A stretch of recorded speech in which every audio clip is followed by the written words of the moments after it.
મિત્રો આજે આપણે સમાંતર શ્રેણીની શોર્ટકટ શીખવાના છીએ કે જ્યારે પણ તમને ત્રણ ક્રમિક પદો સમાંતર શ્રેણીમાં આપેલા હોય ત્યારે આપણે કઈ રીતના દાખલાનું સોલ્યુશન કરવું. રેડી? તો અહીં તમે જોશો k+2 4k - 6 અને 3k - 2 એ કોઈ સમાંતર શ્રેણીના ક્રમિક પદો આપેલા છે અને k પૂછેલો છે.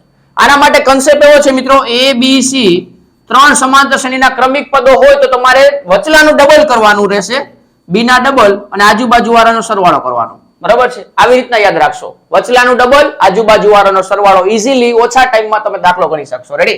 તો અહીંયા વચલાનું ડબલ કરશો એટલે 8k - 12 = આજુબાજુ વાળાનો સરવાળો 3k અને k એટલે 4k થશે. 2 2 કટ થઈ જશે. રેડી?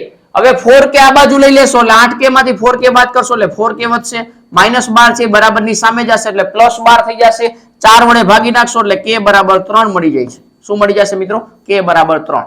ક્લિયર? તો આપણો સાચો આન્સર છે. આવો જ એક MCQ છે મિત્રો, એ તમને આ હોમવર્ક માટે આપું છું. આનો આન્સર છે એ તમારે કમેન્ટમાં કરવાનો છે. રેડી? Thank you.